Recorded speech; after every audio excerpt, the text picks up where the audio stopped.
Live from WRAL News Headquarters in Raleigh, your number one source for local news. WRAL News, coverage you can count on. Increased security greeted students this morning after a shooting outside Cary High School.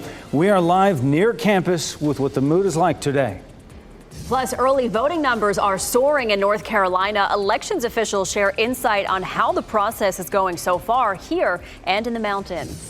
And Governor Cooper wastes no time signing a new relief package for residents in Western North Carolina. Grace Holland is in the WRAL Live Center with the breaking details. School's back in session today at Cary High School after a 15-year-old was injured in a shooting nearby. Good afternoon to you. I'm Jeff Hogan. And I'm Michelle McConaughey in for Nate Chu. Thanks for joining us. That's where we find WRAL's Sean Gallagher. Sean, what does the scene look like today? Yeah, Michelle and Jeff, you can't really tell that anything even happened here. It is a very normal day here along Carytown Boulevard. The only remnants of anything happening whatsoever is this police cruiser that is over there. Wake County Public Schools telling us they would have an increased presence here out of an abundance of caution, and that is really the only type of presence that we've seen here today. But this is what it looked like yesterday. Video shared with WRAL shows a chaotic fight breaking out near one of the shops here on Carytown Boulevard, and then it sounds like 7 shots are fired. A 15-year-old was hit, and police say their injuries are non-life threatening. The 17-year-old was also taken into custody.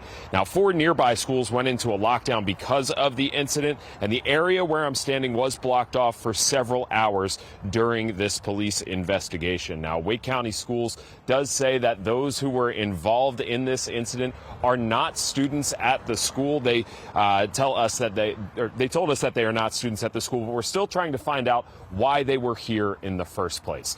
Sean Gallagher, WRAL News in Cary.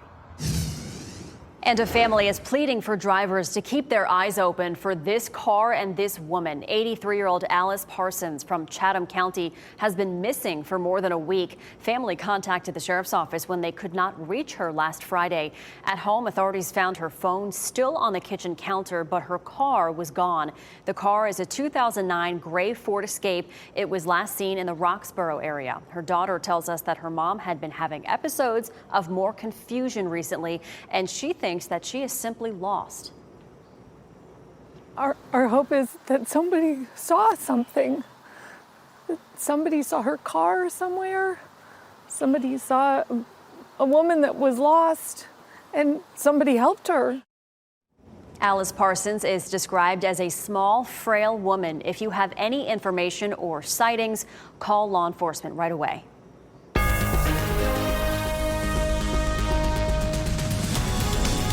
North Carolina elections officials are working long hours to make sure victims of Hurricane Helene can cast a ballot in this year's election. Karen Brinson Bell is the executive director of the State Board of Elections. She spoke to reporters by phone this morning about the progress that's being made. WRAL's Paul Spey was on that call. And Paul, how are things looking in Western North Carolina right now? Well, Director Bell said the election infrastructure out in that region is holding up better than they expected. With early voting, for instance, Bell said there were 80 sites originally planned, and county officials have been able to open 76 of them. Now, for Election Day itself, the board thought they might have to set up 15 tents for people to vote at. Now they think they'll only need 7 extra tents. Turnout, that's also looking good, and here's what she had to say about that. That the fact that things are going smoothly is also a testament to the voters and campaigners who have shown civility and a recognition that every eligible voter deserves a peaceful opportunity to exercise their right to vote. And so far, nearly 31% of registered voters in those affected counties have already cast a ballot. Brinson Bell says that's more than the region saw in 2020 in the entire election, and it's more than the statewide number, which is about 29.4%. All right, Paul Spey, live in studio. Thanks, Paul. Well, presidential campaigns are not letting up, trying to convince Americans to vote for them. First Lady Jill Biden will be in Asheville, Fayetteville, and Cary, and former President Barack Obama will be supporting Vice President Kamala Harris in the Charlotte area. Meanwhile, J.D. Vance will be in Hoke and Union counties. North Carolina's 16 electoral votes are considered crucial to winning the White House. Trump and Harris are locked in a tight race in the state, with recent polls showing a slight edge for Trump. For more on the visits and the race, you can go to the NC Capitol section of WRAL.com. And develop a plan to vote using the WRAL Voters Guide. Enter your address to find a sample ballot for your area. Our Q&A with candidates. You can check your voter registration and early voting times and places. You can even make sure your vote was valid after you vote. You can go to WRAL.com and search vote. It's a chilly start to our morning, but temperatures are warming up nicely right now. And at the State Fair, Amy Wilmoth is live at the fairgrounds with a look at the weekend forecast. Amy, how's it looking out there? Hey, I'm just kind of hanging out here by myself, hanging out with myself at my cutout. A lot of folks enjoy the cutouts. There's a lot of them. We got Anthony here, Lena right here. I've been at the fair today with Mike Mays. A lot of people were excited to see Mike in the tent, and later this afternoon we'll have some more folks in the tent as well. So come on by to the tent. It's right by Dorton Arena, and you can say hi to more of the WRAL family starting about 1 o'clock this afternoon. But everyone is talking about how nice the weather has been for the entire fair, today included. Let's take a look at the graphics right now. It's sunny, 68. Pretty much perfect weather for the fair right now. Absolutely gorgeous. If you're coming out later on today, the weather's going to be very nice. Temperatures are going to warm into the mid 70s this afternoon, 76 for the high with nothing but sunshine. If you're going to be here after sunset though, just keep in mind temperatures will drop. We'll be in the low to mid 60s by 7 p.m. By 10 p.m. we're in the upper 50s. Now the weekend is looking good, but you need to plan your weekend based on how you like your temperatures. Saturday, it's a warm day. Just a slim chance for rain. I don't think we're going to get much, about a 20% chance for rain on Saturday. We'll have a high of 81, so that's pretty warm. If you like the cooler weather, you might want to hold off until Sunday. It'll be much cooler, partly cloudy. Temperatures will be in the mid 60s. That's all thanks to a cold front. I mentioned a chance for a little bit of rain on Saturday. Coming up in just a little bit, Elizabeth will walk you through Futurecast hour by hour to let you know who has the best chance of getting some rain. Back to you. I'm Grace Holland here in the WRAL Live Center. Governor Roy Cooper has just approved a second disaster recovery bill. He signed that today. That has $600 million that were approved from the state legislature. And he originally proposed signing over $3.9 billion. So he actually said legislators have taken a small step here and should follow it with a more comprehensive package to help families, businesses, and communities build back stronger. The governor definitely thinking that we'll need some more help for Western North Carolina in the future. Back to you. Thanks, Grace. Tomorrow marks 1 month since Hurricane Helene caused widespread devastation in western North Carolina. That storm unleashed mudslides, destroyed homes and businesses, and left thousands of lives shattered. This week, some schools welcomed students back to class for the first time since then. And Kathy Park explains how school leaders there plan to help them adjust to their new normal. This morning, thousands of students in western North Carolina are heading back to school for the first time since Hurricane Helene brought historic flooding and catastrophic damage to the region last month. It'll be really great to check up with everybody, just to be around people again. How have your emotions been throughout the past couple weeks?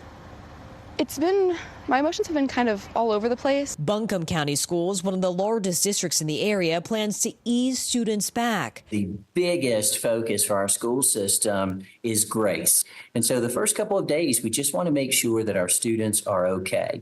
And then very quickly, we'll pivot back into our academic work. Repairs were done on several damaged buildings, and school bus routes had to be completely remapped.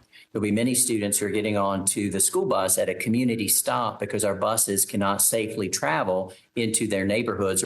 It's been a weeks-long journey just to restore power and running water across the disaster zones. But this week, a much-needed return to normalcy with schools back in session in Watauga County. So surreal, but really good to get them back in the routine. Liz Talent and her family say the time away has given them a greater appreciation of the value of their schools. And they're just so foundational to everybody, to childcare, to allow people to work, to give children structure, to give children love. And while the impact of the storm will be long-lasting, the sights and sounds of healing are coming into focus, one day at a time. Everything's not normal. It's going to be tough, but, we're going to get through it. It's Kathy Park reporting. Classes at UNC Asheville are suspended until at least Monday, October 28th, and they don't have a date yet for when those kids can get back into their campus housing. I'll take you live out to Wall Street right now. It has been a volatile week, a real roller coaster. Right now, the Dow Jones down 98 points. The S&P 500 right now in the green territory. It's up 27 points. Investors are hoping to end the week on a high note. And coming up next, a bronze statue of a Tuskegee Airman was stolen just a few months after it was installed. Why police believe it was taken. Also, a deeper look inside one of the towns to our west hardest hit by Helene. The documentary produced on the devastation in Chimney Rock. Plus, 8 years since a Raleigh police officer was killed. Questions are still unanswered. At 12:30, the group's pushing for accountability from the department. Keep watching WRAL News over the air Channel 34 and Spectrum Channel 1257.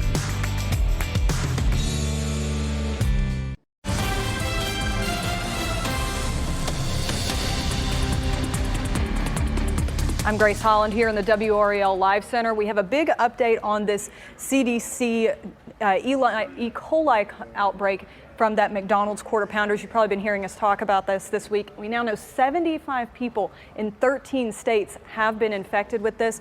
And they actually have this map here where you can see where those cases are centered. The most cases so far there in Colorado, the rest centered in the western part of the country. But look at that, still no cases in North Carolina. So we're keeping a close eye on that. We know that 22 people have been hospitalized because of that E. coli. 2 developed a serious condition that caused kidney failure. And there has been 1 death. It was an older person in Colorado. Now, they also are looking at the timeline of these cases. You can see that they kind of spiked around the beginning of this month. Looks like they're coming down, but they don't think that they know about all these cases because they say it can take 3 to 4 weeks to determine if someone was part of that outbreak. So there could still be many more people who were sick. Back to you. Thanks, Grace. A slap in the face is how some describe the theft of a bronze statue honoring a Tuskegee Airman pilot in Detroit. The community had just installed that statue in June to honor the life of Lieutenant Colonel Alexander Jefferson. The pilot, World War II POW and public school teacher, helped desegregate the military. Police believe the 600-pound statue was likely taken for scrap metal. The impact of what they did cuts deeper than what they did here on this site. The history, the legacy of the Red Tails, of the Tuskegee Airmen, to his family, to those that honorably served with him and are serving today. For you to disgrace that, you are an absolute coward. The field behind the statue is also named Jefferson Field, since he used to fly model planes there. A $5,000 reward is being offered for information leading to the statue's return. More North Carolina schools reopening nearly a month after Hurricane Helene hit. Our digital documentary team recently visited Chimney Rock, one of the many small towns that faced extensive damage due to historic flooding. The team spent the day with town mayor Peter O'Leary to see how the community is picking up the pieces and trying to move forward. Here's that story. This is my business. Bubba O'Leary's General Store.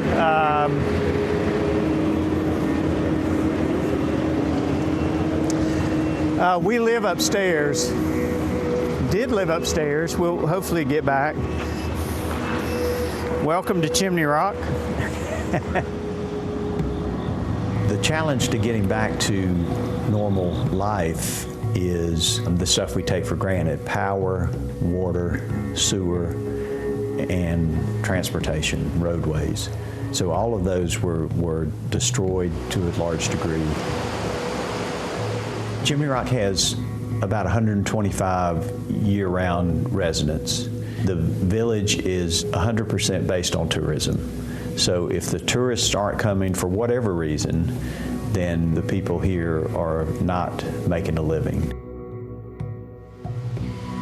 Here's me, I'm standing in the kitchen, and this is 907 right there. And it torn off the big deck, and this was left. I left like right after this. When I took this video, I grabbed some things and my cat, and we got out of there. When will we be back? I think it will be when the first meal is served to a tourist or the first t-shirt is sold to a tourist. Sometimes when we live here, we forget the stunning beauty of where we live. This place ranks up there with anywhere in the world. Not only do I believe that, I know that. Gosh, The devastation is just so dramatic. You can watch the NBC News digital documentary, Welcome to Chimney Rock, at NBCnews.com or on YouTube. Anybody who's been there knows how beautiful it is, and you wonder if it'll ever get back to the same, but they're a tough bunch in the Yes, mountains. they are. So. Yes. Elizabeth Gardner over in the WRAL Severe Weather Center right now with what's going on behind you there. It's a big final weekend of the fair. It is, and the weather still looks good. We are still, of course, watching the potential for a little bit of rain tomorrow, but it's really just going to be a little bit. And what a beautiful day it is at the fair right now. Oh my goodness, 68. It was fun to see Amy there hanging out with everybody's cutouts. While we're not there in the booth, you can take pictures with our cutouts. 68 is our current temperature. We had a cold front move through yesterday. It was a chilly morning. This high pressure system has been pulling in some cooler air, but it's going to make a quick exit out into the Atlantic today, and that's going to allow our wind to shift to southerly. And so a southerly wind tomorrow is going to bump us right up into the low 80s. Here's the front that will come through on Saturday, and there is a little bit of rain with it, but you can see there's not much, and we really are not going to see much rain out of this. Looking at mid 60s right now for Roxborough and South Hill, 68 in Durham and Raleigh, 70 in Fayetteville, and 71 degrees in Clinton. Around town, 76 in Raleigh this afternoon, 75 in Durham, and 81 in Fayetteville. So just really feeling beautiful. As a matter of fact, if you want to take a look at the state fair forecast, it's a little bit of something for everything. It's Goldilocks on Friday, today at 76. Then it's going to be maybe too warm for some people on Saturday at 81 and too cold for some people on Sunday at 65. So take your pick of which day you'd like to come. There will be a few clouds on Saturday afternoon, and again, just a tiny chance of a shower, but it's not going to be enough that I would let it affect your trip. Here at lunchtime, you can see a little bit of cloud cover and maybe a tiny sprinkle. A little bit later in the afternoon, there's 4 o'clock again, a tiny sprinkle shows up here or there. If you're at the fair and a little bit of rain starts, I mean, it's probably going to last 15 minutes or so, and that's about it. A slightly better chance south of the triangle, especially from Southern Pines to Fayetteville to Clinton, but again, it looks like it would probably last 30-45 minutes and then be over. 70 is our normal high, so that 81 for Saturday is way above, and then just a little bit below on Sunday and Monday with 60s. After that, we're going to start to see the roller coaster climbing again toward the end of the week, just in time for Halloween. So the weekend forecast, get outside both days. Again, Saturday maybe a little cloudy from time to time with a quick sprinkle. Otherwise, Sunday looks nice and bright. It's just going to be a good bit cooler, so take your pick. Football Friday looks great for tonight. We'll see clear skies. Temperatures likely to be in the upper mid 70s around 6 o'clock, and then on into the 60s for most of the game time. Don't forget Music for the Mountains on Sunday. There's still some tickets available. I think they're going pretty quickly at this point. At 6 p.m.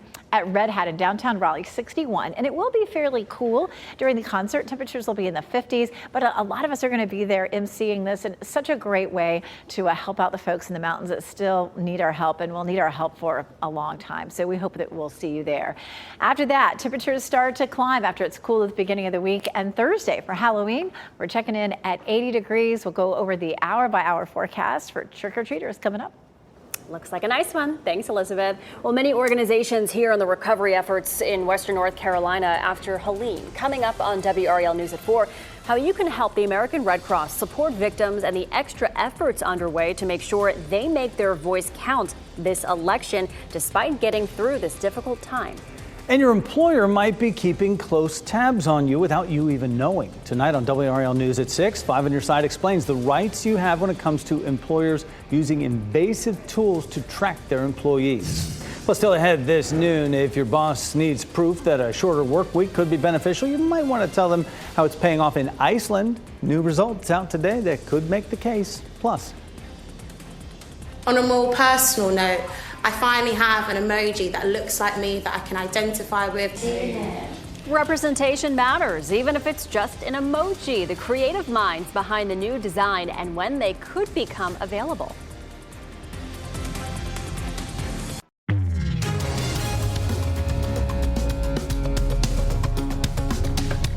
Two companies in Singapore have agreed to pay the Justice Department nearly $102 million for the deadly Baltimore bridge collapse. The settlement covers a claim that companies' cost-cutting and negligence led to the bridge disaster. The money will go to the budgets of several federal agencies directly affected by the crash or were involved in the response. The city of Baltimore also filed its own claim, and the families of 3 of the victims killed in the collision also say they intend to sue. A proposed $8.5 billion merger between the owners of Coach and Michael Kors apparently is not in the bag. The plan would have united two of America's largest fashion houses. The FTC argued the union would hurt competition, lead to higher prices, and reduce employee benefits. There are almost 4,000 emojis to help people express themselves online, but none of them feature Black or mixed race hairstyles. A group of young design students in London hopes to change that. The students started sketching styles, revealing how they'd like to be seen in the digital space to tackle texturism. That is a form of discrimination that perceives Afro hair as unprofessional, unattractive, or unclean. I hope that people feel empowered and that they feel actually seen, that they can see themselves in something that they use every day, which is emojis. I hope that they see that their hair is beautiful and should be celebrated. And the creators hope their designs will become the first ever emoji representation of Black and mixed race hairstyles. The new emojis will be submitted to Unicode in April for consideration on all platforms and devices. New research is making the case for a shorter work week with no reduction in pay. In Iceland, 51% of workers have accepted the offer of shorter working hours. A year later, Iceland's economy has outpaced most European countries. Not only that, its unemployment rate is now one of the lowest in Europe. Besides the spike in economy, workers are happier and burnout has plummeted. We are absolutely in that transitional point of going from a human world where humans make all the decisions to a post-human world. A piece of art created by a humanoid hits the auction block next week. The controversy surrounding the sale after the break. Winning lottery numbers from the NC Education Lottery on your screen right now. We'll be right back.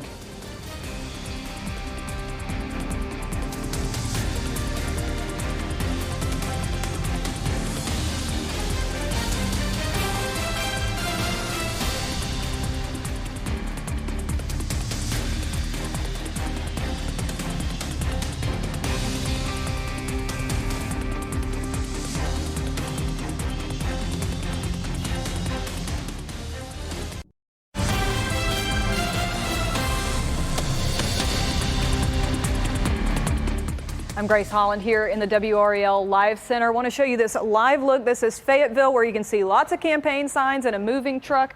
That is crews unloading equipment and signs to set up for First Lady Jill Biden's event that she's going to be having there. That's going to feature military families and veterans. She's also appearing in Cary later today.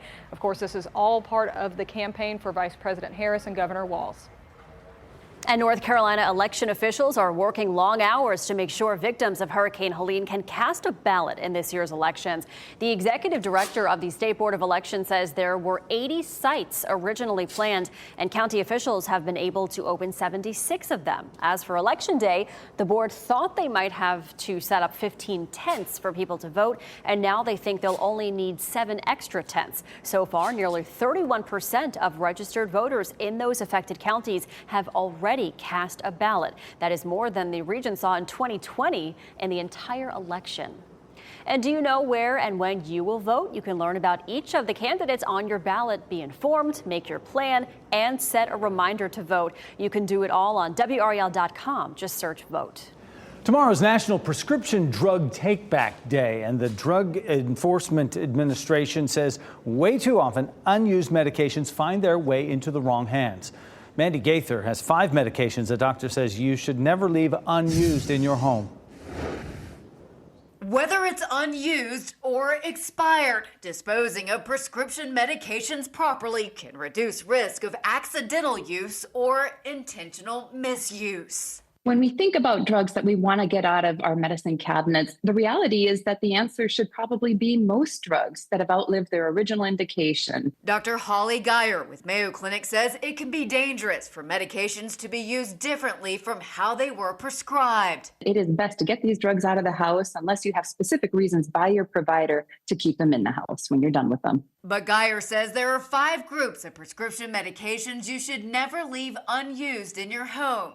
Opioids top the list. Last year, this drug was linked to more than 81,000 overdose deaths in the U.S., according to CDC provisional data. Next, Geyer says certain anti-anxiety medications. These are ones like lorazepam or alprazolam. As drug class, they can be toxic, especially when combined with other drugs that can be sedating. Third, certain sleeping medications should be discarded or locked up when they're no longer needed. Fourth, muscle relaxers. If used with other substances, these can increase overdose risk. Finally, Geyer says unused cough medications should also be discarded. We recognize something called robotripping in that teenage population if there's dextromethorphan in the drug. So cough medicines can be toxic even if you purchase them over the counter. Get them out if you no longer need them. It was Mandy Gaither reporting. And to find the prescription drug drop-off site nearest you, visit WRAL.com and search drug disposal. Fall weather is the time to get recommended vaccinations. North Carolina's Secretary of Health and Human Services got his flu vaccine and COVID shot today. Secretary Cody Kinsley says an annual booster is the best way to protect yourself against severe illness or long-term health effects. Kinsley got vaccinated at Health Park Pharmacy in North Raleigh. Vaccines are available at doctors' offices, pharmacies, and clinics. And he encourages everyone 6 months and older to roll up your sleeve. Back here in the WRAL Live Center, a big update in that Alec Baldwin manslaughter case. A judge has upheld their decision to dismiss those involuntary manslaughter charges against him. Now, this follows a July decision that she made to dismiss that. This week deciding that prosecutors did not raise any legal arguments that justify reversing that decision. This political season, it could be difficult to not share your opinion, but if you're in the market for a new job, not being careful about what you post could cost you a job. Chanley Painter explains how. Social media lets people voice their opinions to the world, but preliminary research finds folks on the hunt for a job may want to avoid publicly posting about certain topics, especially if the content is political in nature. You feel like I should have a right to have an opinion. If you're looking for work, not a very good idea. Professor Jason Thatcher of the University of Colorado Boulder is studying this subject. According to his initial findings, posting about hot-button political matters can cause some hiring managers to overlook a candidate's job qualifications and pass them over for an interview. We've been working on looking at immigration, and what we find out is that if you're posting memes one side or the other around immigration, washes out the job-related information entirely. Right? So the more volatile the topic, the more powerful that social media information becomes. Thatcher believes other topics like abortion and the January 6th Capitol riot may trigger similar results. He says some employers may see a candidate's political expressions as part of their personality. Depending on the employer's views, they could think the prospective hire may be hard to work with. And what we find pretty consistently is if I agree with your party affiliation, so if you're a Republican or a Democrat, or I agree with you on the issue, okay, I'm more likely to think you're a good person to hire. Don't think people are actually looking? Data from a career builder survey back in 2018 found 70% of companies said they researched the social media profiles of their job candidates. There's Chanley Painter reporting, and Professor Thatcher recommends keeping your profile set to private. Well, how much would you pay for artwork created by a robot? The big bucks this is expected to bring in at an auction at Sotheby's next week. Also, a major concert happening this weekend in Raleigh will help raise money for the North Carolina mountains, and we are live in studio with one of the performers. Stick around for that. Our team is working to bring you exclusive stories for coverage you'll find only on WRAL. Visit WRAL.com and search only.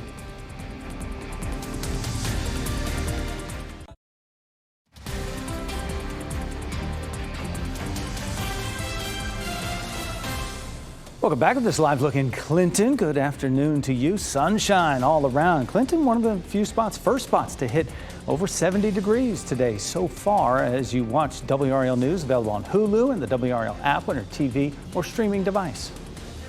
Sotheby's plans to do something no other auction house has done in history. Next week, it'll auction artwork created by a humanoid. The piece was created by humanoid robot Ida and is expected to bring up $180,000.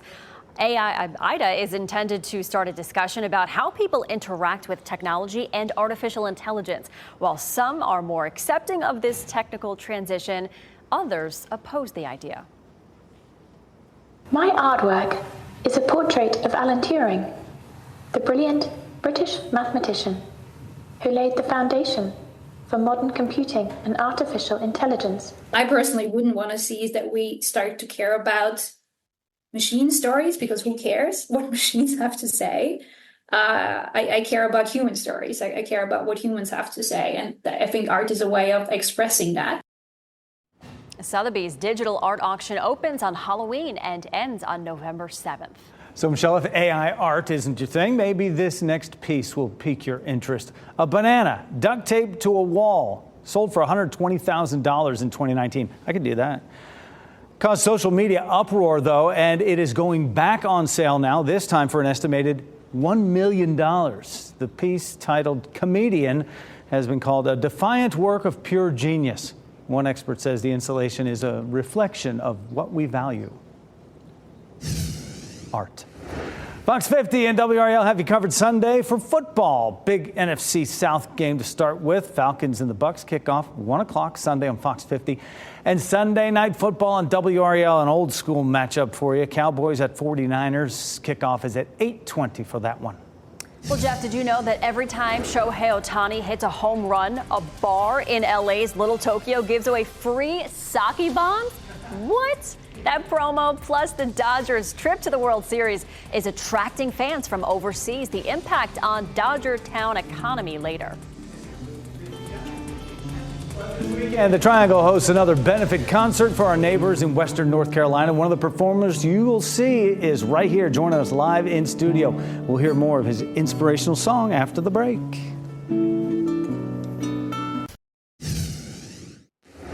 This weekend, music inspired by the mountains will fill the air in downtown Raleigh. The Music for the Mountains concert takes place Sunday. WRAL is a proud sponsor for the media, and all proceeds will be going to the Community Foundation of Western North Carolina. Joining us today, singer, songwriter, producer, and performing artist Ackland Walker is with us. Yes. And in the days following the hurricane, Helene's impact there, you say you're just sitting there having coffee. But you wrote this song, Appalachia Still Remains, as a songwriter. How did the words come to you? I honestly started writing it when I was driving around Friday, right like the day of that it happened, and I was just driving to see if I can get gas because I heard it was getting crazy already, and it started when I saw the side of an apartment building and the entire side was just gone. I mean, you're just peering straight into people's homes, and that was just around the corner from me, and that's not even the worst of it. And so I started writing it then, and I pretty much finished writing it whenever I was playing some music at a volunteer site, and just seeing the community come together and really help each other out. It's well, folks will be able to tell by the words here. I'm gonna have you play some of this here. It's so introspective. It's wonderful. Thank you very much. Yeah.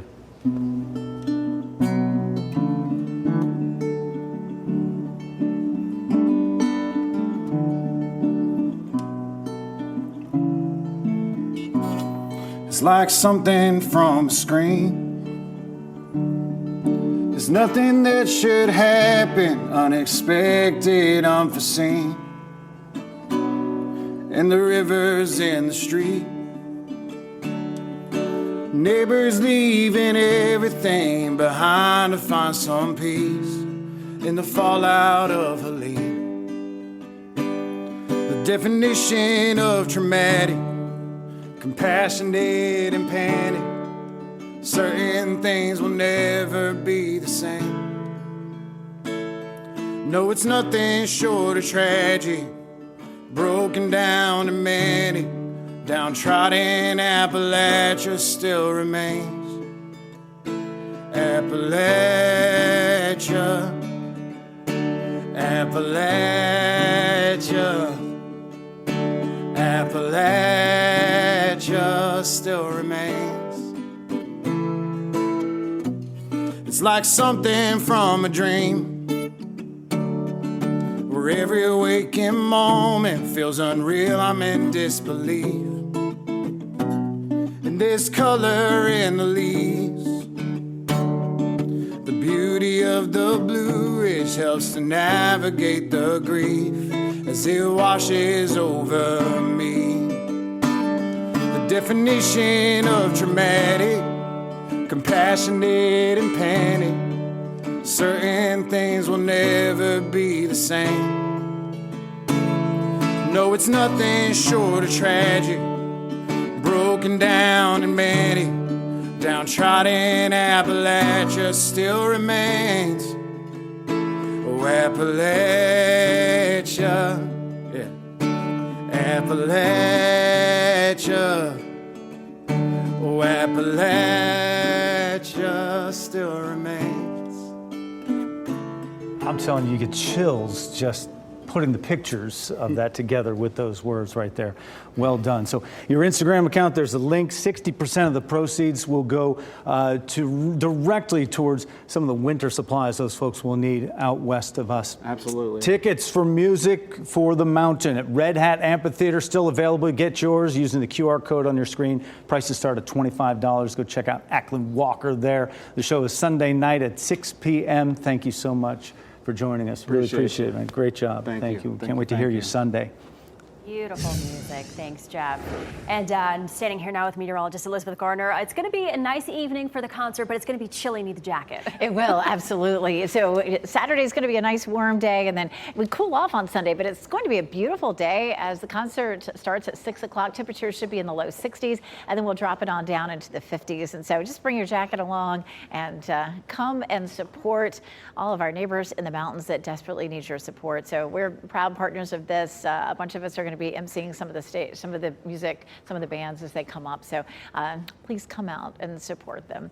Fayetteville, Raleigh, Apex, Chapel Hill, all looking gorgeous this afternoon. Chapel Hill, courtesy of Top of the Hill Restaurant. We have a dry pattern still in our forecast. A tiny little bit of rain comes in on Saturday afternoon. You can see our front here, just a little bit of rain as it's getting a little closer to the Mississippi River there, Mississippi Valley. This is Saturday that we'll see. Tomorrow, this front coming through, a few late sprinkles show up, especially in our southern counties. And of course, this is going to bring us some much cooler temperatures. We're pretty warm ahead of this front, and on the other side of it, chilly. Look at this, 81 on Saturday to 65 on Sunday. So take your pick. The weekend, for the most part, will be dry. A little cloudier on Saturday, but if you're planning to head to the fair or whatever you need to do, get some yard work done, Saturday will be the warm day. Sunday will be the cool day. Take your pick, or, get out and enjoy both of them.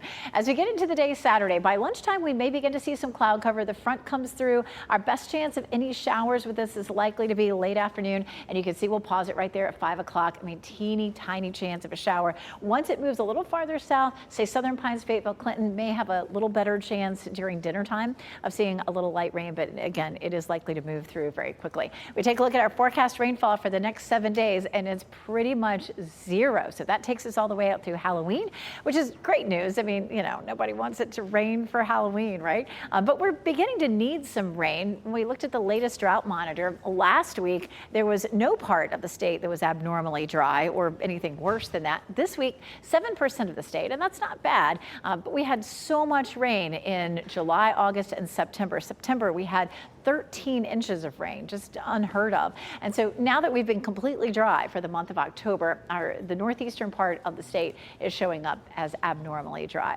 Of course, it's making for some fantastic weather at the fair. Temperature in the mid-70s for the high this afternoon. It's a Friday. It is going to be jam-packed out there. So many people enjoying the fair. 76 degrees for today. Again, 81 Saturday. 65 on Sunday. Headed out to SMU at Duke, 8 o'clock Saturday if you're going to be tailgating ahead of that. 74 degrees at 6 o'clock, 64 at 8 o'clock, and then into the 60s by the time the game is over. And our Halloween planner looking good. Temperatures are going to warm back up. So at 5 o'clock, 72, at 7 o'clock, 68. We may have to massage those numbers just a little bit because, we're still a week away from Halloween, but it definitely looks like it should be warm and dry. All right, thanks, Elizabeth.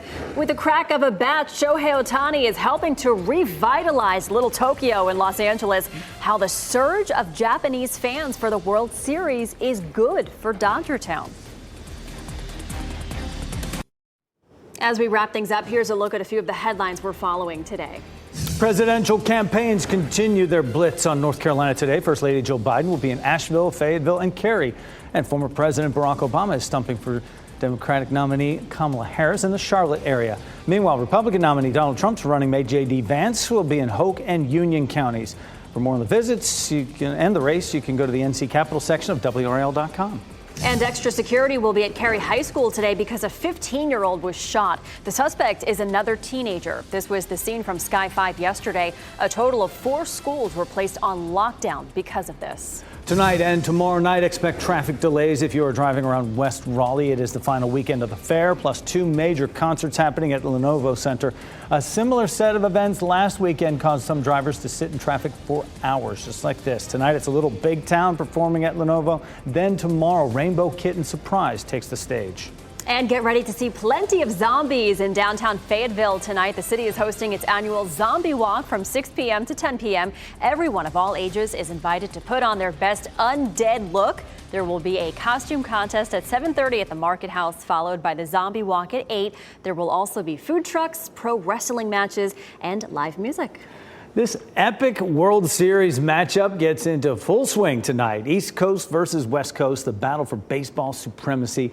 Japanese have a tradition of rooting for the Yankees. Well, that was until Shohei Ohtani signed with the LA Dodgers. Fans from Japan poured into LA during the regular season to see Ohtani play. Many stayed in LA's Little Tokyo, where businesses have seen way more customers this season. You can watch the World Series right here on Fox 50. Coverage starts tonight at 7. WRAL News on Fox 50 airs right after the game. Exciting. Can't wait. All right, our pet of the day. This is a special one. Our pet of the day survived Hurricane Helene, and now he just wants a calm place to call home. Look at that face. Millhouse is 11 months old and weighs 52 pounds. He was evacuated out of Asheville after Helene destroyed the shelter that he temporarily called home. Millhouse is a loving and outgoing young guy with a big, soulful brown eyes and an adorable smile. He is not a fan of other dogs or cats, so he'd love a home where he can be the center of attention. For more information on meeting this hurricane survivor, visit spcawake.org. He just wants some calmer days ahead. A new era of NC State basketball officially begins tonight with Prime Time with the Pack. Today on WRAL News at 4, we're live at Reynolds Coliseum with the official debut of the 2024 team. NBC News Daily is next on WRAL, your next local news update in 30 minutes. You can always get breaking news updates anytime with our WRAL News app. A live look at the fairgrounds right now. Final weekend. Enjoy it. Be safe. Keep watching WRAL News over the air Channel 34 and Spectrum Channel 1257.